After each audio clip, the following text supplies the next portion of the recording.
নমস্কার, TV9 বাংলায় আপনাদের স্বাগত। আপনাদের সঙ্গে রয়েছে আমি কুনাল। শুরু করছি হোয়াট বেঙ্গল থিংস টুডে।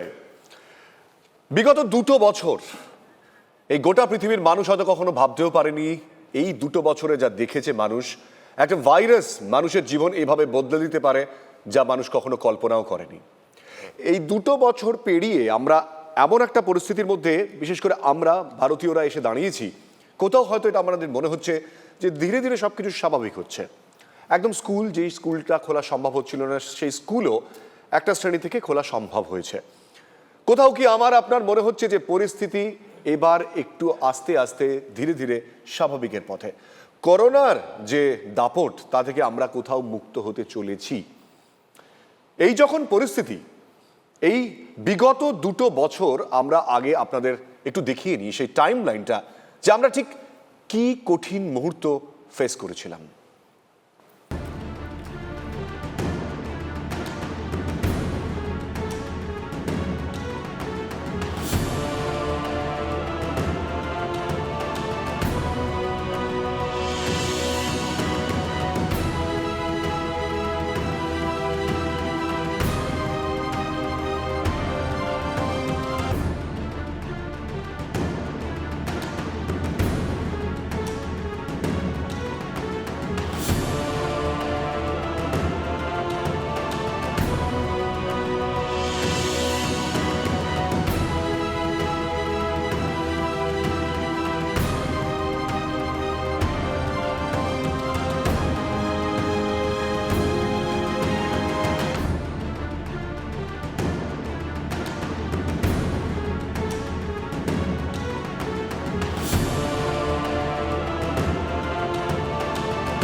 এই মিউজিক্যাল প্রেজেন্টেশনের একেবারে শেষে একটা শব্দ ভেসে উঠল, যেটা হয়তো আপনাদের অনেকেরই অজানা, তা হলো ওমিক্রন। হঠাৎ করে যখন আমরা বলছিলাম সবকিছু স্বাভাবিকের পথে, কি হঠাৎ করে নতুন ভ্যারিয়েন্ট ওমিক্রন চিন্তা বাড়াচ্ছে। কেন কেন আবারও আশঙ্কার মেঘ ঘনাচ্ছে? কারণ 26শে নভেম্বরে দক্ষিণ আফ্রিকা বতসোয়ানা থেকে খোঁজ পাওয়া করোনার নতুন এই প্রজাতিকে ভ্যারিয়েন্ট অফ কনসার্ন ঘোষণা করেছে WHO। সোমবার নতুন রিপোর্টে হু সতর্কবার্তায় জানিয়েছে ওমিক্রন নিয়ে বিশ্বের ঝুঁকি খুবই বেশি। কয়েকটা মিউটেশন খুবই উদ্বেগজনক। জোর টেস্টিং, জিনোম সিকোয়েন্সিং এ, RT-PCR টেস্টেও ধরা পড়তে পারে এই নতুন ভ্যারিয়েন্ট। নতুন আক্রান্তদের উপর নজরদারি জরুরি, এমনটাই বলছে WHO। টিকাকরণ, কোভিড বিধিতে জোর দেওয়ার কথা বলা হয়েছে। হাসপাতাল পরিকাঠামো তৈরি রাখতে হবে। কিন্তু প্রশ্ন হচ্ছে যে আমরা কেন এটা নিয়ে এত ভাবনা চিন্তা করছি? এই উদ্বেগের কারণ কি? আমাদের জন্য সত্যিই কি উদ্বেগের? কারণ তো অবশ্যই আছে। করোনার এই অবতারে সব মিলিয়ে 53টি মিউটেশন হয়েছে, এমনটাই রিসার্চে জানা যাচ্ছে। দক্ষিণ আফ্রিকার তথ্য বলছে যে গাউতিং প্রদেশে 3 সপ্তাহে 3 গুণ বেড়েছে হাসপাতালে ভর্তির এই হার। আমরা এই বিষয় নিয়ে যখন কথা বলছি, আমরা এই বিষয়ে আরো জানার চেষ্টা করব। আমাদের সঙ্গে এই মুহূর্তে রয়েছেন আমাদের অতিথিরা। আমাদের সঙ্গে রয়েছেন জনস্বাস্থ্য বিশেষজ্ঞ ডক্টর সুবর্ণ গোস্বামী, আপনাকে স্বাগত। আমাদের সঙ্গে রয়েছেন বিশেষজ্ঞ চিকিৎসক ডক্টর দীপেন্দ্র সরকার, আপনাকেও স্বাগত। রয়েছেন বিশেষজ্ঞ চিকিৎসক ডক্টর কুণাল সরকার, স্বাগত আপনাকে। রয়েছেন সংক্রামক রোগ বিশেষজ্ঞ ডক্টর যোগীরাজ রায়, স্বাগত আপনাকে। রয়েছেন অর্থনীতি বিশেষজ্ঞ অনির্বাণ দত্ত, আপনাদের সকলকেই স্বাগত। আমি এই যে ভ্যারিয়েন্টের কথা আমরা যে আলোচনা করছি, আপনারা ইতিমধ্যেই শুনেছেন ওমিক্রন। আমি প্রথম প্রশ্নটা এক্ষেত্রে রাখতে চাইব ডক্টর সরকার, দীপেন্দ্র সরকারের কাছে, যে সত্যি ওমিক্রন আমাদের কাছে কতটা চিন্তার এখনো পর্যন্ত, যতটুকু আমরা জানতে পেরেছি। দেখুন, এখনো পর্যন্ত যে ফ্যাক্টগুলো এসছে যার কারণে WHO এটাকে ভেরিয়েন্ট অফ কনসার্ন ডিক্লেয়ার করেছে, সেটা হচ্ছে আমরা সবাই জানি যে স্পাইক প্রোটিন বলে একটা অংশ আছে যেটা গিয়ে অ্যাটাচ করে আমাদের রেসপিরেটরি ট্র্যাক্টে এবং ল্যাচ অন করে, তারপরে ভাইরাসটা পেনিট্রেট করে। এবং এই স্পাইক প্রোটিনের 3টে জোন আছে, মানে ধরুন সাউথ ক্যালকাটাতে টালিগঞ্জ একটা জায়গা, হাজরা একটা জায়গা, গড়িয়াহাট একটা জায়গা। এবার এর ক্ষেত্রে দেখা যাচ্ছে যে এই 3টে জায়গার মধ্যে প্রায় 30টার মতো পরিবর্তন ঘটেছে, যার ফলে এই 3টে ডোমেনের একটা ডোমেন আর আরটিপিসিআর করবার সময় দেখা যাচ্ছে না। তার ফলত যেটা আশা করা হচ্ছে যে 1 নম্বর, এটা থেকে রিইনফেকশন বেশি হতে পারে, মানে আমার একবার কোভিড হলে আর একবার কোভিড হতে পারে 1। 2 নম্বর, আমরা আশঙ্কা করছি যে এটাতে কি ভ্যাকসিন ফেলিওর হতে পারে, কারণ এতগুলো জায়গায় ছোট ছোট পরিবর্তন ঘটে গেছে। যেরকম ডেল্টার ক্ষেত্রে আমরা দেখেছিলাম বিটার থেকে প্রায় 15% ভ্যাকসিন ফেলিওর হয়েছিল। তৃতীয়ত হচ্ছে ফেটালিটি কি বেশি, এই 3টে হচ্ছে কনসার্ন, এবং এই 3টে কনসার্ন থাকলে সঙ্গে সঙ্গে WHO তাকে ভেরিয়েন্ট অফ কনসার্ন ডিক্লেয়ার করে। অর্থাৎ এটা কনসার্ন ডেফিনিটলি, কিন্তু এক্ষুনি স্ট্যাম্প করা সম্ভব নয় যে এটা একদম ভয়ঙ্করভাবে ডেল্টার মতোই বিহেভ করবে। সাউথ আফ্রিকা থেকে যা খবর পাওয়া যাচ্ছে, আজকে যদি সাউথ আফ্রিকার পরিসংখ্যান দেখি, 9 তারিখ থেকে আজকের মধ্যে একটা ছোট স্পাইক নিশ্চয়ই উঠেছে। দৈনিক সংক্রমণ 2500-এর কাছে আছে এবং দৈনিক মৃত্যু 30-এর কাছাকাছি আছে অ্যাভারেজ। সাউথ আফ্রিকাতে কিন্তু কেবলমাত্র 24% মানুষ 2টো ডোজ ভ্যাকসিন পেয়েছে এবং 28% মানুষ সিঙ্গেল ডোজ ভ্যাকসিন পেয়েছে। সুতরাং সাউথ আফ্রিকার পার্সপেক্টিভে ঘটনাটা যেরাম ঘটবে, ভারতবর্ষ যেখানে 60% লোক ভ্যাকসিন পেয়েছে একই রকমভাবে ঘটবে এটা বলা। ডক্টর সরকার, কোথাও কি এমন কোনো তথ্য এখনো পর্যন্ত পেয়েছেন যে যারা আক্রান্ত হয়েছেন এই ওমিক্রনে, সেক্ষেত্রে বেশিরভাগই যাদের ভ্যাকসিন নেই তারা আক্রান্ত হয়েছেন? অবভিয়াসলি আপনি প্রথমেই যখন দেখছেন একটা দেশের কেবলমাত্র 28% মানুষ ভ্যাকসিন পেয়েছেন, তখন আপনাকে বুঝতে হবে ইটস আ ভ্যাকসিন ফেলিওর। এই ব্যাপারে আমি একটা ছোট্ট তথ্য আমি আপনাদের সামনে রাখতে চাইছি। সেটা হচ্ছে আজকে এই যে ওমিক্রন স্ট্রেনটা তৈরি হলো, এর দায় কিন্তু বিশ্বের বিত্তশালী দেশকে নিতে হবে। কারণ তারা 70% ভ্যাকসিন দেওয়ার পরে তারা বুস্টার ডোজ আরম্ভ করেছে, তারা স্টোরে 40 কোটি ভ্যাকসিন আমেরিকা রেখে দিয়েছে, অথচ তারা আফ্রিকা। আমি আসবো এই ব্যাপারটা নিয়ে, ডক্টর সরকার আমাকে এই বিষয় নিয়ে আরো বিস্তারিত আলোচনায় আমরা অবশ্যই যাবো। আমি একটু ডক্টর কুণাল সরকারের কাছে আসি। এক্ষেত্রে কুণালদা, আমরা একটা জিনিস দেখতে পাচ্ছি যে একদিকে WHO বলছে যে এটা অবশ্যই ভ্যারিয়েন্ট অফ কনসার্ন, কিন্তু এটাও বলছে যে এটা নিয়ে এখন অনেক রিসার্চ বাকি রয়েছে, এখনই এত এটা নিয়ে উদ্বেগ বা আশঙ্কার বিষয়ও নয়। কনসার্ন অবশ্যই, এখনই ভয় পাওয়ার মতো নয়, আরও আলোচনা আরও রিসার্চ দরকার রয়েছে। কিন্তু এখনো পর্যন্ত বেশ কিছু সিমটম যেটা বলা হচ্ছে যে লক্ষণগুলো অনেকটা আলাদা ডেল্টার থেকে, এই বিষয়ে একটু বলবেন?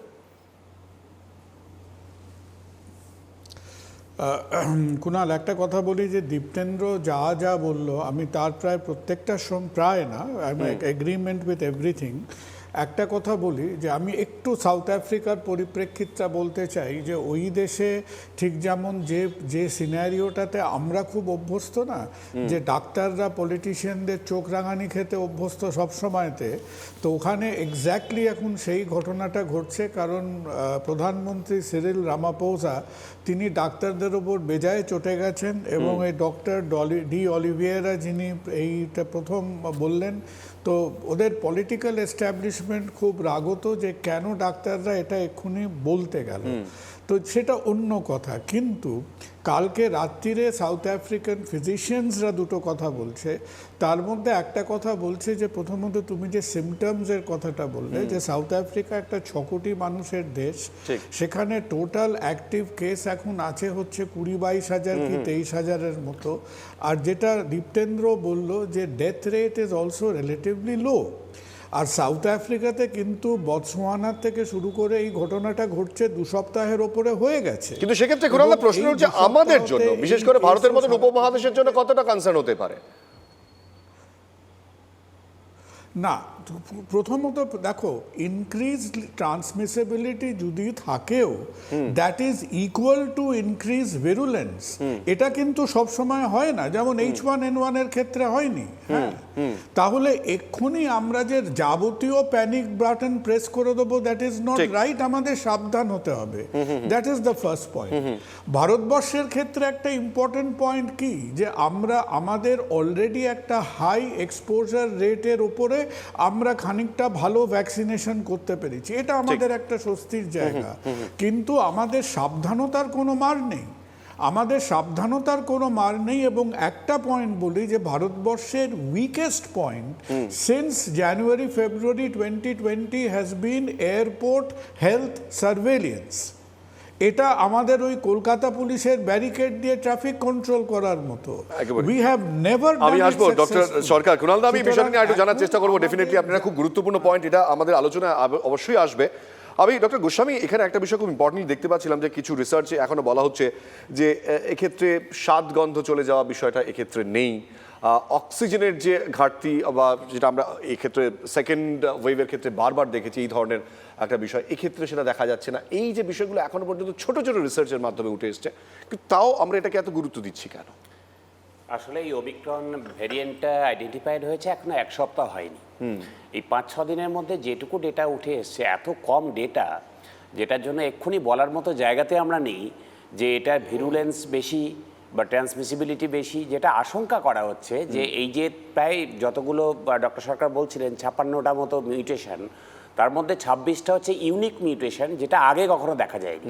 এবং যে যে জোনগুলোতে আমরা দেখছি স্পাইক প্রোটিনে যে রিসেপ্টর বাইন্ডিং জোন বা এক্স্যাক্টলি সেটাই বলতে যাচ্ছি আমি, যে তাতে মনে করা হচ্ছে যে ট্রান্সমিসিবিলিটি অনেক বেশি হবে, অর্থাৎ অনেক বেশি সংক্রামক হবে, অনেক বেশি স্পিডে ছড়াবে। কিন্তু নেচারের এটা একটা ক্রিয়েশন যে হচ্ছে সেই সব ভেরিয়েন্টগুলোই টেকসই হয় যারা বেশি ট্রান্সমিসিবল হয়, দ্রুত বেশি বংশবৃদ্ধি করতে পারে, বেশি হোস্টের মধ্যে যেতে পারে, কিন্তু হোস্টকে মেরে ফেলে কম। অর্থাৎ আমার শরীরে ঢুকে যদি আমায় মেরে ফেলে, তাহলে তো আর ওর উপায় থাকবে না ভাইরাসের যে আপনার শরীরে যাবে। সেই জন্যই ওরা চায় ভিরুলেন্স যাতে কম হয় আর ট্রান্সমিসিবিলিটি বেশি হবে, এইরকম ভেরিয়েন্ট তারাই কিন্তু টিকে থাকবে এই আমাদের ইভলিউশনের যা নিয়ম তাতে, বিজ্ঞান তাতে। এবং এটাতেও তাই মনে করা হচ্ছে, এখনো পর্যন্ত কোনো ডেথ রিপোর্টেড নেই, কোনো ফ্যাটালিটিস রিপোর্টেড নেই। তার হাইলি ট্রান্সমিসিবল হতে চলেছে বলে ধারণা করছি আমরা। কিন্তু এটাও বলা হচ্ছে যে বহু রোগী দ্বারা হাসপাতালে না গিয়ে বাড়িতেই ঠিক হয়ে গিয়েছে। আমি সেটাই বলতে চাইছি যে হাইলি ট্রান্সমিসিবল হতে যাচ্ছে, অন্যদিকে ফ্যাটালিটি অনেক কম হতে যাচ্ছে। অর্থাৎ এর যে সিভিয়ারিটি অফ ডিজিজ বিরাট কিছু হবে তা নয়, যা মনে করা হচ্ছে। এখনো কোন তথ্য এখনো পর্যন্ত যথেষ্ট নয় যে আমরা বলতে পারবো সেটা দিয়ে। সব থেকে আমরা যেটা চিন্তা করছি, ট্রান্সমিসিবিলিটি, হাই ট্রান্সমিসিবিলিটি, ভিরুলেন্স নিয়ে আমরা ভাবছি না, এটা ইমিউন এসকেপ। অর্থাৎ যে টিকা আমরা দিয়েছি, এক্সিস্টিং যে ভ্যাকসিনেশনগুলো করা হয়েছে, যে ভ্যাকসিনসগুলো অ্যাভেলেবেল রয়েছে, সেইগুলোর এফিকেসি এটার ক্ষেত্রে হয়তো ততটা হবে না। ধরুন কোভিশিল্ড, কোভ্যাক্সিন বলুন, বা ইভেন ফাইজার, মডার্না, ওরা বলে দিয়েছে যে আমাদের 100 দিন আরও লাগবে এই ওমিক্রনের এগেনস্টে ভ্যাকসিন তৈরি করতে। সুতরাং এই ভ্যাকসিন যে দিয়েছি আমরা, আমাদের দেশে যত % লোককেই দিতে পেরেছি, তারাও যদি একদমই প্রোটেকশন না পায় বা প্রোটেকশন খুব কম হয়, তাহলে একটা চিন্তার। আর একটা বড় চিন্তা, আমি আসবো আপনার কাছে, আমি ডক্টর গোস্বামী আসবো, এই চিন্তাগুলো নিয়ে আমরা তো আলোচনা করছি। একটুখানি ডক্টর যোগীরাজ রায়ের কাছে এটা জানতে চাই, বলছি যে এখনো পর্যন্ত আমরা দেখতে পাচ্ছি যে এর মিউটেশন যতটা বেশি পরিমাণে হয়েছে এবং সেটাই বারবার একটা চিন্তার কথা বলা হয়, আপনি বিষয়টা কিভাবে দেখছেন? দেখুন, আমি তো ভাইরাস ডাইরেক্ট দেখি না, আমি ভাইরাস সে আক্রান্ত পেশেন্ট দেখি। তো এবং আমি অ্যাজ এ ক্লিনিশিয়ান, আমি কখনো ইনভেস্টিগেশন বা আপনি কোনো ল্যাবরেটরিতে কি পাওয়া গেল, তার থেকেও বেশি আমার কাছে গুরুত্বপূর্ণ হচ্ছে রুগীর অক্সিজেনের ডিম্যান্ড আছে কি নেই। কারণ অক্সিজেনের ডিম্যান্ড না থাকলে সে বাড়িতে থাকবে, অক্সিজেনের ডিম্যান্ড থাকলে সে আমার কাছে থাকবে।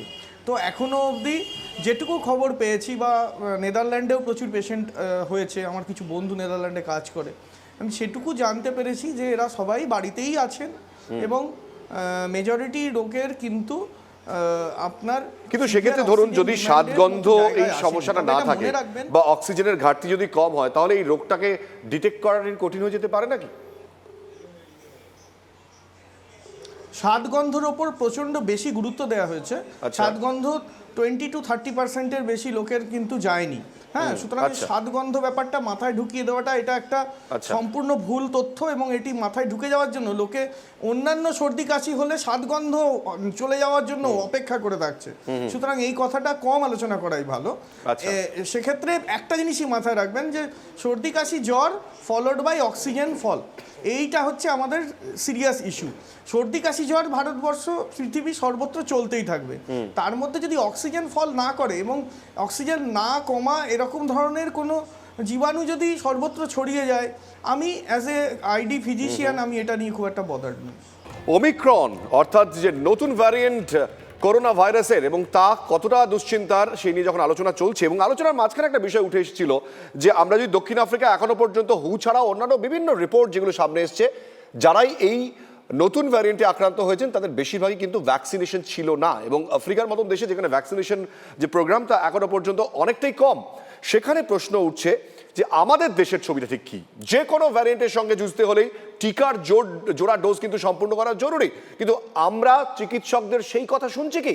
প্রথম ডোজেরই বা 100% কভারেজ কবে হবে এই প্রশ্নই উঠছে বারবার।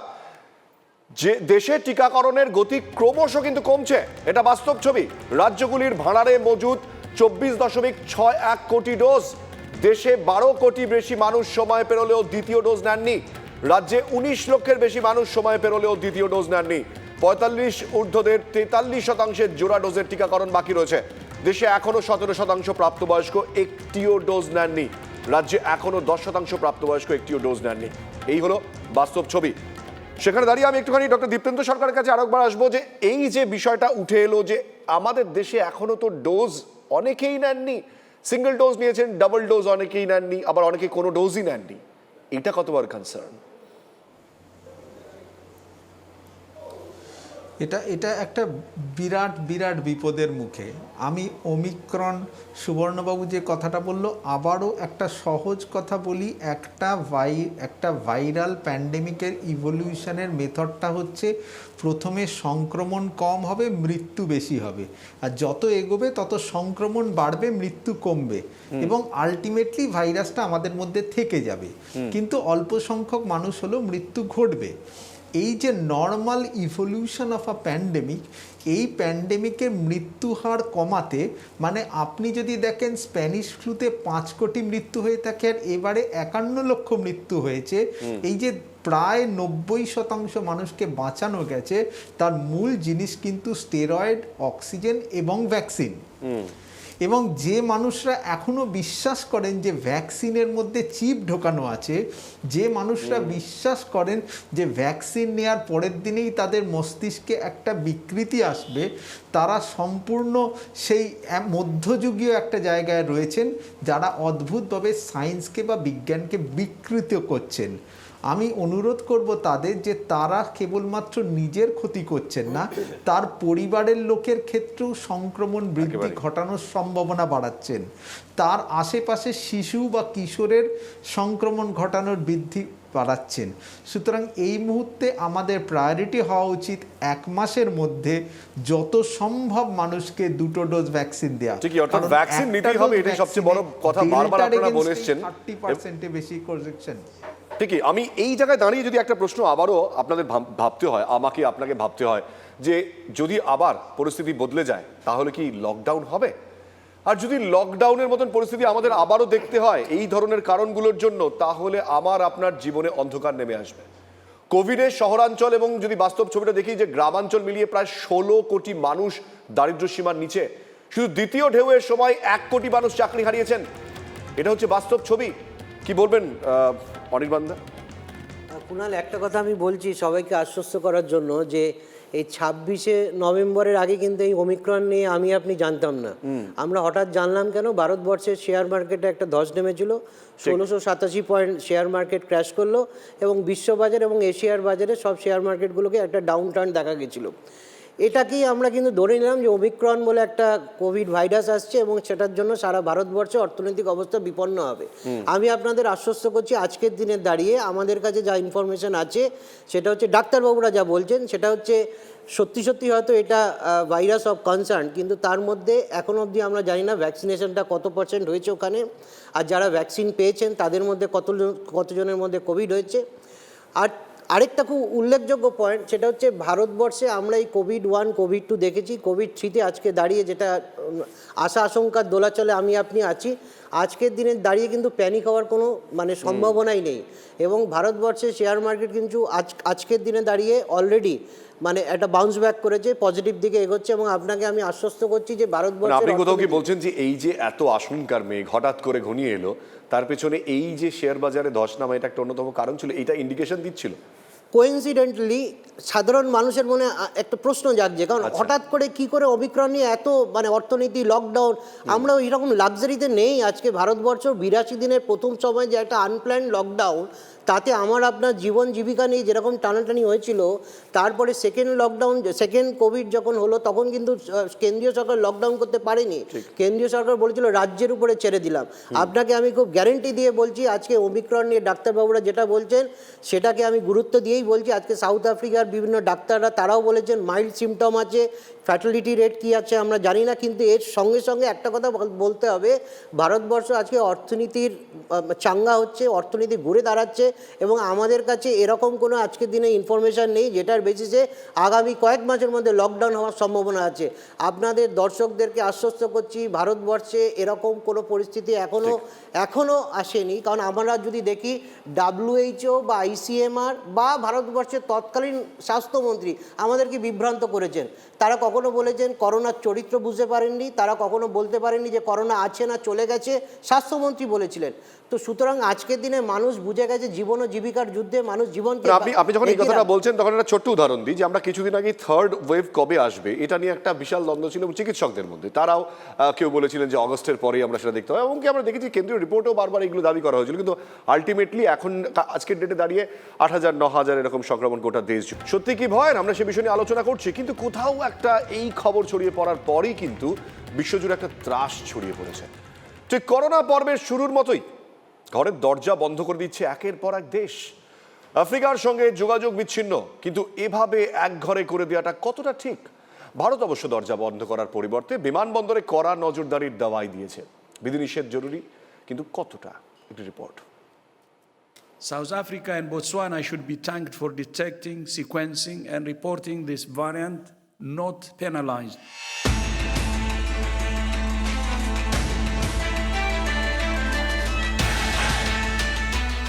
ওমিক্রনকে খুঁজে বের করে দুনিয়াকে জানানোর জন্য আফ্রিকার প্রশংসা প্রাপ্য, দণ্ড নয়। কোন দণ্ডের কথা বললেন হু প্রধান? বললেন কারণ ওমিক্রনের কথা সামনে আসতেই দক্ষিণ আফ্রিকান দেশগুলির সঙ্গে যোগাযোগ বিচ্ছিন্ন করে দিয়েছে আমেরিকা, কানাডার মতন একাধিক দেশ। মহাবিপাকে দেশগুলির মানুষ অনেকেই বিদেশ ভুঁইয়ের পথে মাঝ রাস্তায়। ইসরায়েল, জাপানের মতন দেশ আবার সবার জন্যই দরজা বন্ধ করে দিয়েছে। বিশেষজ্ঞদের অনেকেই বলছেন এভাবে একঘরে করে সমস্যার সমাধান করা মুশকিল। খোঁজ করলে দেখা যাবে হয়তো দরজা বন্ধ করে দেওয়া দেশগুলোতেও শীত কেটে ফেলেছে ওমিক্রন।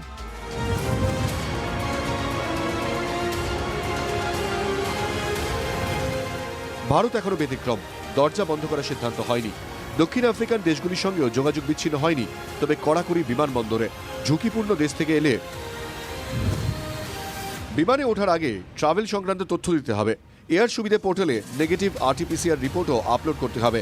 রিপোর্ট পজিটিভ এলে পাঠানো হবে কোয়ারেন্টাইন সেন্টারে। রিপোর্ট নেগেটিভ হলেও 7 দিন হোম কোয়ারেন্টাইন। 8ম দিন ফের কোভিড পরীক্ষা। রিপোর্ট নেগেটিভ এলেও পরবর্তী 7 দিন সেলফ মনিটরিং।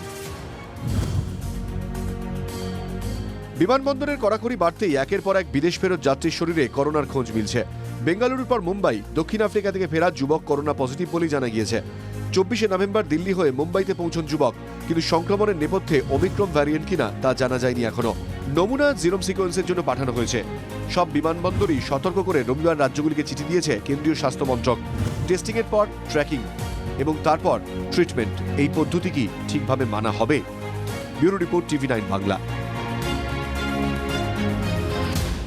এই রিপোর্টটি দেখার পর আমার মাথায় দুটো প্রশ্ন ঘুরছে। আমি সরাসরি ডক্টর কুণাল সরকারের কাছে আসবো যে যে এটা ঠিক যে হঠাৎ করে এই বিমানবন্দরগুলি বা যোগাযোগ বন্ধ করে দেওয়া দক্ষিণ আফ্রিকার সঙ্গে, সেটা কতটা যুক্তিযুক্ত? কারণ এটার একটা সম্পূর্ণ ব্যবসায়িক দিক রয়েছে এবং ভারতের অর্থনীতির সঙ্গে একটা বড় দিক, দক্ষিণ আফ্রিকার অর্থনীতি ওখানে জড়িয়ে রয়েছে। সব মিলিয়ে এটা একটা দিক। এটা আপনার কাছে আমি জানতে চাইছি না, কিন্তু আপনার কাছে যেটা জানতে চাইছি, এটাও তো ঠিক যে আমরা অতীতে যখন দেখেছিলাম যে করোনা ভাইরাস যখন ছড়াচ্ছিল তখন ভারত অনেকটা সময় নিয়েছিল এই বিমান যাতায়াত বন্ধ করার জন্য, কিন্তু সেখানেও বারবার প্রশ্ন উঠেছিল। আজকে আপনি যে প্রসঙ্গটা কিছুক্ষণ আগে তুলেছিলেন ডক্টর সরকার, যে আমাদের বিমানবন্দরগুলিতে কি সেই ধরনের ব্যবস্থা রয়েছে যে এই ধরনের কোনো ভ্যারিয়েন্ট যদি আমাদের দেশে ঢুকে পড়ে সেটাকে আটকানো যাবে, যে টেস্টিংগুলোর কথা বলা হচ্ছে? কুণাল, দেখো, আমাদের এখন অবধি কিন্তু আমরা এয়ারপোর্ট হেলথ সার্ভেলিয়েন্স আমাদের one of the weakest points. কারণ আমরা কোনটা ল অ্যান্ড অর্ডার আর কোনটা পাবলিক হেলথ তার মধ্যে আমরা প্রায়শই গুলিয়ে ফেলি। এবং প্রথম ওয়েভের আমাদের অভিজ্ঞতাটা আলাদা। আমরা 24শে মার্চ অবধি এয়ারপোর্ট একেবারে দেদার খোলা রেখেছিলাম এবং সেখানে সমস্ত রকম সার্ভেলিয়েন্স মেকানিজম প্রায় ফেল করেছিল। এখন দেখো, দক্ষিণ আফ্রিকাতে there is a large number of western India বা গুজরাটি ডায়াসপোরিক পপুলেশন। তারা এই সময়তে দেশে আসার চেষ্টা করছিলেন। সুতরাং আজকে যেমন ধরো আমাদের Mumbai airport, Bengaluru airport, western Indian এয়ারপোর্টসগুলোতে একটা এফেক্টিভ সার্ভেলিয়েন্স কোয়ারেন্টাইন এই প্রসিডিয়ারটা করা উচিত। এর সঙ্গে আমি দুটো কথা আরও বলবো, যে শোনা যাচ্ছে যে অমনি মাইক্রনকে আমরা ভয় পাই নাই পাই, প্যানিক করে লাভ নেই। যাই হোক না কেন, RT-PCR মাধ্যমে কিন্তু এর একটা হিন্ট পাওয়া সম্ভব। এস জিন ডিলিশন বলে একটা ব্যাপার হয়। আমরা যদি আমাদের RT-PCR রিপোর্টিং এবং মেশিনগুলোকে সেইভাবে আমরা কোয়ান্টিফাই করি, তাহলে কিন্তু আমরা জেনেটিক সিকোয়েন্সের আগেই কিন্তু একটা আঁচ পেয়ে যাব। থার্ড পয়েন্ট হচ্ছে, আমরা তো শুধু আমাদের মাথার চুল ছিঁড়লে চলবে না। ভারতবর্ষ এম করেছিল যে সে 5% RT-PCR-কে জেনেটিক সিকোয়েন্সিং করবে। সেই হারটা গিয়ে দাঁড়িয়ে আছে 0.1 কি 0.01%-এ। সুতরাং ইনসাকক যে বডিটা আমাদের জেনেটিক সিকোয়েন্সিং করে, তাদের মাধ্যমে আমাদের জেনেটিক সিকোয়েন্সিং ফেসিলিটিটাও তো বাড়াতে হবে। আর RT-PCR দিয়ে আমরা যদি একটা হিন্ট পেতে পারি এই ভেরিয়েন্টটা সম্বন্ধে, আমরা অনতি বিলম্বে সেই রিপোর্টিং টেকনিক এবং প্রোটোকলটা সবার মধ্যে আমরা ইন্ট্রোডিউস করি, তাহলেই তো আমরা তাড়াতাড়ি বুঝতে পারবো। এটা করতে করতে যদি আরও 15 দিন চলে যায় তাহলে তো বিপদ। ঠিক। আমি এখানেই একটা প্রশ্ন উঠে আসছে, যে আমি যখন এই প্রসঙ্গটা আলোচনা করছিলাম, যে বাংলাদেশকে ইতিমধ্যে রিস্ক জোন ঘোষণা করা হয়েছে এবং সেখানে কিন্তু বাংলাদেশ থেকে আসলে RT-PCR টেস্ট মাস্ট করে দেওয়া হয়েছে ইন্ডিয়ার পক্ষ থেকে। ডক্টর গোস্বামী, কোথাও এই যে ডক্টর সরকার যেটা বলছিলেন, যে জিনোম সিকোয়েন্সিংয়ে এখন ব্যবস্থা ইন্ডিয়াতে কতটা রয়েছে? RT-PCR টেস্ট নয় সম্ভব। এই যে বেঙ্গালুরুর ঘটনাটি সামনে এসছে, সেখানেও তো এখনো পর্যন্ত জানা যায়নি যে এটা কোথাও ওমিক্রন কিনা। তাহলে প্রশ্ন এখানে উঠছে যে এই বিষয়গুলো আমাদের কাছে এখনো স্পষ্ট নয়, যে আমরা আমাদের টেস্টিংয়ের জায়গা থেকে আমরা ক্লিয়ার নই। তাহলে আপনার কি মনে হয় যে আমরা কি বেসিক জায়গাটাতে এখনো দুর্বল খুব? না, এটা প্রথম থেকেই যেটা ডক্টর সরকারও বললেন, যে এই যে জিনোম সিকোয়েন্সিং, এটা আমাদের প্রচুর প্রাইভেট ল্যাবরেটরি চেইনস রয়েছে যারা কিন্তু এটা করতে পারে, যাদের human resource, technical know how এবং তাদের ইনফ্রাস্ট্রাকচার সবটাই রয়েছে। সরকার কোনো এক অজ্ঞাত কারণে, সরকার বলুন ICMR বলুন, তারা অ্যালাউ করছে না প্রাইভেট ল্যাবগুলোকে জিন সিকোয়েন্সিং করতে এখনো পর্যন্ত, কোনো একটা অজ্ঞাত কারণে। যার জন্য যেটা হচ্ছে যে আজকে যখন ডেল্টা প্লাসের সময় আমরা দেখেছিলাম যে অন্যান্য দেশগুলোতে যত পার্সেন্টেজ পজিটিভ স্যাম্পল তারা সিকোয়েন্সিংয়ের জন্য পাঠাচ্ছে, আমরা সেখানে অনেক পিছিয়ে আছি। যার জন্য আমাদের সার্ভেইলেন্সটা, নজরদারিটা ভীষণ দুর্বল হয়ে যায়। মানে এখানে একটা সমস্যা রয়েছে। আমি জানতে চাই ওমিক্রনের ক্ষেত্রে যেটা ডক্টর সরকার কারেক্টলি বলেছেন, যে RT-PCR যখন টেস্টিং হচ্ছে তখনই আমি ওই, যেহেতু এতগুলো মিউটেশন হয়েছে, একটা জিন এতে নেই, পাওয়া যাচ্ছে না, তো ওইটা দেখি আমরা একটা প্রাথমিক বুঝতে পারবো যেটা হচ্ছে ওমিক্রন ভ্যারিয়েন্ট রয়েছে।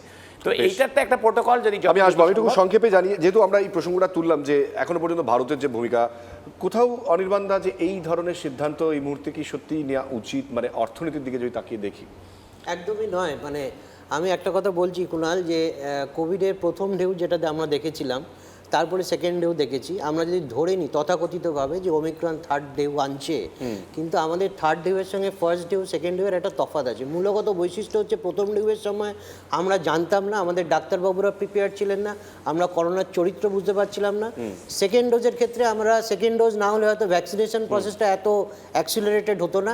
আজকের দিনে দাঁড়িয়ে যত পার্সেন্টেজই হোক, মানে কলকাতা তথা ভারতবর্ষতে কিন্তু একটা ভ্যাকসিনেশন ড্রাইভ হয়েছে এবং আমরা দেখতে পাচ্ছি ইউরোপিয়ান ইউনিয়নের 27 27টা দেশ কিন্তু ইতিমধ্যেই বন্ধ করে দিয়েছে তাদের না দরজা। আপনাকে আমি বলছি ওখানে কিন্তু ওমিক্রনের হানা হয়েছে এরকম আমরা জানতে পারিনি। না, তারা ভয় বন্ধ হ্যাঁ, করেছে। কিন্তু ভয় না, ওখানে দেখুন একটা সাবধানতা অবলম্বন করতে হবে। আজকে ভারতবর্ষের মানুষ যদি ভাবে যে কোভিড চলে গেছে, আমি মাস্ক ছাড়া হই হুল্লোড় করে বসবো, আমি সব রকম তবে একটা এটা ঠিক যে ইকোনমিক স্ট্রাকচারটাও ওই দেশগুলোর সাথে ইন্ডিয়ার সমান নয়। ভারতবর্ষের অর্থনৈতিক অবস্থা আমরা যেখানে দাঁড়িয়ে রয়েছি সেই জায়গাতে কিন্তু লকডাউন করবার মতো বিলাসিতা বেশ, সরকার আমাকে দেখাবে না। আসতে হবে, আমি আসবো আপনার কাছে। আমি একটু ডক্টর রয়, আপনি এই জিনিসটা একটুখানি বলেন যে এই আশঙ্কার কথা যখন বারবার বলা হচ্ছে, আমরা রিসেন্টলি দেখলাম যে স্কুলগুলো খুলেছে এবং সেখানেও তো ছেলেমেয়েরা যেতে শুরু করেছে এবং একেবারে ছোট ছোট ছেলেমেয়েরা তারা যাবে কিনা সে নিয়ে সিদ্ধান্ত হওয়ার কথা।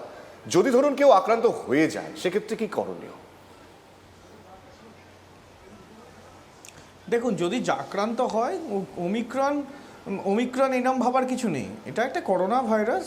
তাতে তার যা প্রোটোকল আছে আক্রান্তদের জন্য, যে বাড়িতে থাকবে মৃদু উপসর্গ হলে, এবং যদি অক্সিজেন কমে সেটা আমাদের দেখতে হবে।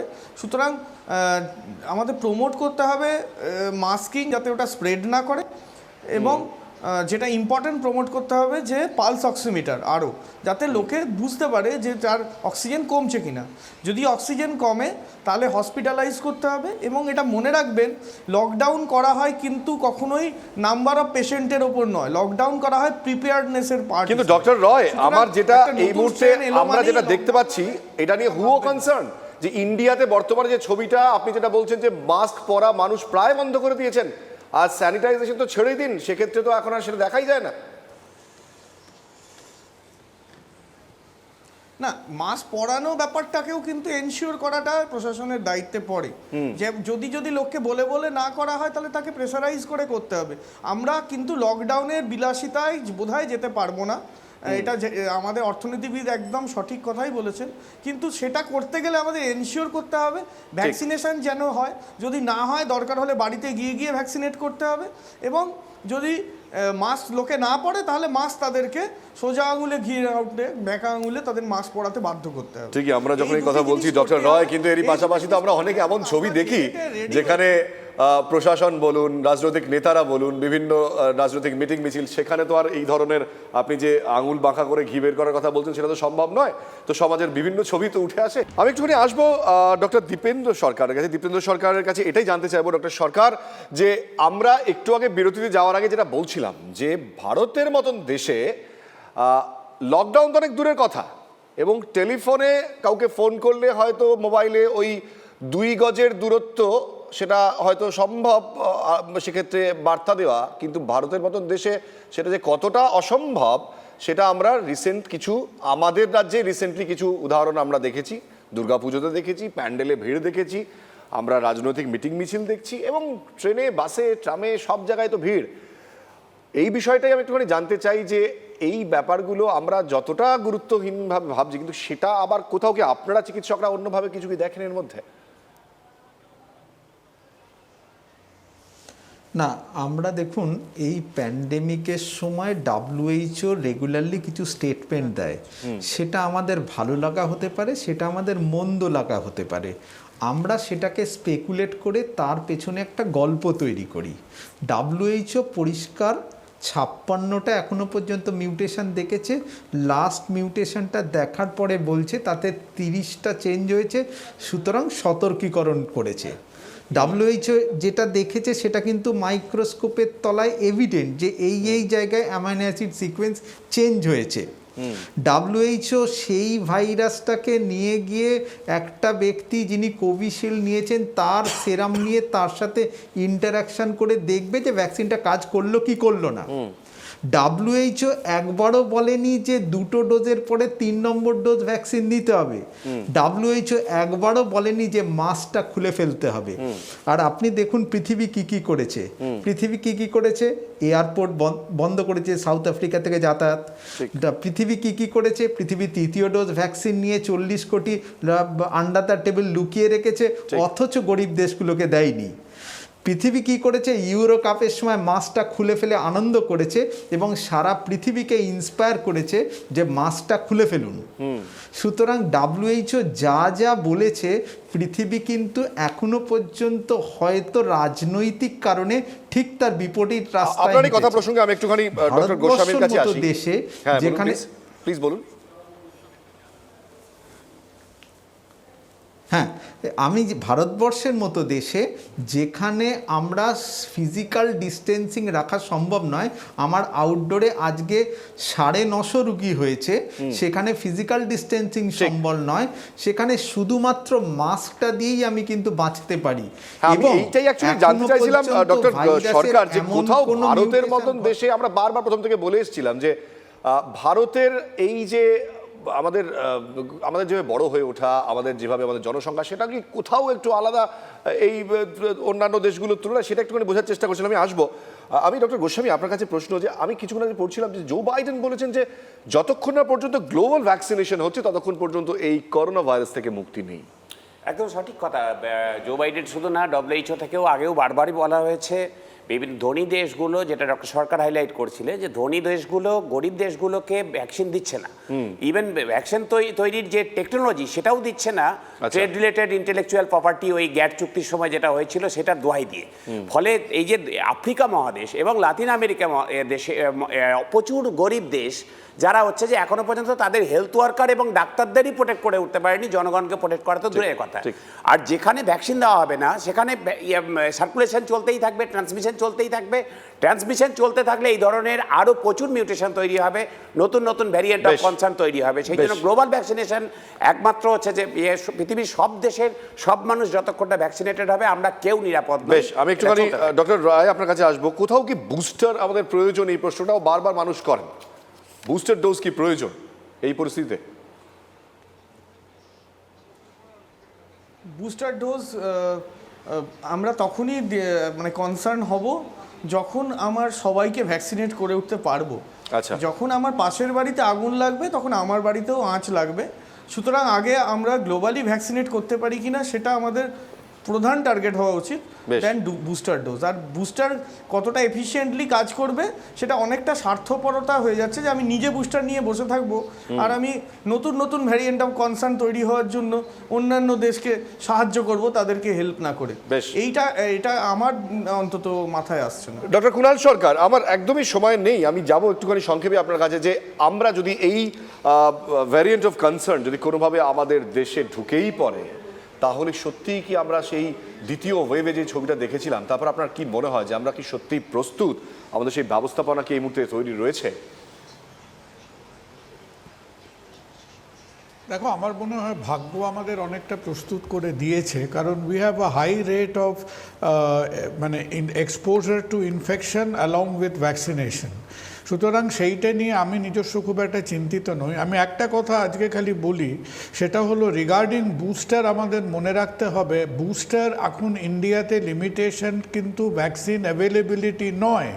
মাসে আমার হাতে 7 কোটি এক্সট্রা ভ্যাকসিন থাকছে, আমার লিমিটেশন হচ্ছে ভ্যাকসিন দিয়ে উঠতে পারাটা। সুতরাং আজকে আমরা অনুষ্ঠান করতে করতে ইউনাইটেড কিংডম 18+ বুস্টারকে কম্পালসারি করলো। সুতরাং আমাদের অন্তত health care worker, comorbidity, senior সিটিজেনদের বুস্টার নিয়ে একটু ভাবা উচিত। আমরা ভ্যাকসিন দিয়ে উঠতে পারছি না কারণ আমাদের পলিটিক্যাল মাদকতার জন্যে, আমাদের ইলেকশন ক্যাম্পেইনিংয়ের জন্যে, কারণ politics overrides public health in India. আমরা মাসে 7 কোটি 8 কোটি করে উদ্বৃত্ত ভ্যাকসিন এখন হাতে রাখছি। সুতরাং যদি কোনো সমস্যা আসে, অন্তত স্বাস্থ্যকর্মীদের, বয়স্ক নাগরিকদের, কোমরবিড ওয়ার্কারদের তারা আমরা প্রোটেক্ট করি।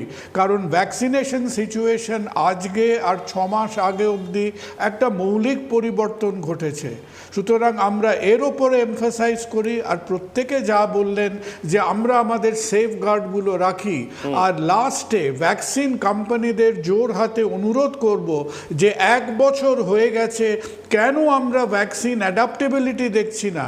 কেন ডেল্টা ভাইরাসের জন্য ভ্যাকসিনটা আজও আমাদের আলফার ভ্যাকসিন নিয়ে ডেল্টার পিছনে ছুটতে হবে? ইনফ্লুয়েঞ্জা ভ্যাকসিন যদি বছরে 3 বার আমরা রিফর্মুলেট করতে পারি, তাহলে কোভিডের ক্ষেত্রে কেন সরকারি প্রশ্নগুলো বারবার উঠে আসছে, সেটা বিগ ফার্মাসিউটিক্যাল কোম্পানিদের আনসার করতে হবে। একেবারে আমি একদম অনুষ্ঠান শেষে একদমই সংক্ষেপে আমি একটু নির্মল আপনার কাছে জানতে চাইবো যে অর্থনীতি সবসময় এমন একটা ইন্ডিকেশন, একটা ইঙ্গিত দেয় যে আগামী দিনে পৃথিবীতে ঠিক কী হতে চলেছে, এবং শুরুতে আপনি সেটা বলেও ছিলেন। আজকের একদম অনুষ্ঠান শেষে আপনার কাছে জানতে চাইবো যে সত্যি ইন্ডিকেশনটা কি? না দেখুন, এটা মানে ভাবার কোনো কারণ নেই। আমাদের সঙ্গে ডাক্তারবাবুরা আছেন, এটা সংক্ষেপে। ওনারা যেরকমভাবে পরামর্শ দেবেন জনগণ সেরকমভাবে রিয়্যাক্ট করবে। কিন্তু অর্থনীতির দিক থেকে ভারতবর্ষকে ঘুরে দাঁড়াতে হবে, এরকমভাবে এখন লকডাউন হওয়ার কোনো প্রশ্ন নেই। সরকারের কাছে এটা বিলাসিতা। সরকার, কেন্দ্রীয় সরকার, আমি দায়িত্ব নিয়ে বলছি, কেন্দ্রীয় সরকার এবং রাজ্য সরকার কোনো রকমভাবে লকডাউনে যাবে না। হয়তো কোনো অঞ্চল স্পেসিফিক কোনো জায়গাতে হয়তো ট্রায়াল অ্যান্ড এরার বেসিসে কন্টেনমেন্ট করতে পারে, লকডাউন পার্শিয়াল হতে পারে। সার্বিকভাবে লকডাউন ভারতবর্ষের অর্থনীতিকে পঙ্গু করে দেবে এবং সরকার এটা জানে। উভয় সরকারই কিন্তু কোনো রকম লকডাউনে যাবে না। একেবারেই অনেক উদ্বেগের কথা যেমন শুনলাম, পাশাপাশি অনেক এমনও বিষয় তুলে ধরলেন চিকিৎসকেরা, যে বললেন যে এখনই এত চিন্তা করার বিষয় নয়। কিন্তু আমি আপনি কি করতে পারি? নতুন ভ্যারিয়েন্ট হলে কি নতুন নিয়ম মানতে হবে? না, কিন্তু একেবারেই নয়। এক্ষেত্রে প্রশ্ন যেটা উঠে আসছে যে আসুন আমরাও কিছু করি, কারণ আমার আপনার দায়িত্ব এই ধরনের পরিস্থিতিকে সামলানোর জন্য। যদি আমরা এই দায়িত্বগুলো পালন করি তাহলে আমরা হয়তো এই পরিস্থিতিকে আটকে দিতে পারবো। তার অন্যতম যে বিষয়গুলো, তাহলে অবশ্যই প্লিজ মাস্ক পরুন, N95 বা সার্জিক্যালের সঙ্গে কাপড়ের মাস্ক পরুন, কোনো ধরনের ভিড়েই যাবেন না, ইনডোর অনুষ্ঠান এড়ানোর জরুরি, নিয়মিত হাত ধুন, প্লিজ নাকে মুখে হাত না দেওয়ার চেষ্টা করুন, টিকার জোড়া ডোজ প্লিজ প্লিজ সম্পূর্ণ করুন। আজকে ওয়ার্ড বেঙ্গল থিংস টুডের মধ্যে দিয়ে এই বার্তাটাই আপনাদের দেওয়ার চেষ্টা করলাম, গোটা ছবিটা আপনাদের সামনে তুলে ধরার চেষ্টা করলাম। প্লিজ আতঙ্কিত হবেন না, প্লিজ সাবধানে থাকার চেষ্টা করুন। থ্যাংক ইউ সো মাচ আমাদের সকল অতিথিদের, আমাদের সঙ্গে যারা উপস্থিত ছিলেন। আপনারাও সঙ্গে থাকুন, দেখতে থাকুন TV9 বাংলা, প্রথম থেকেই কথা।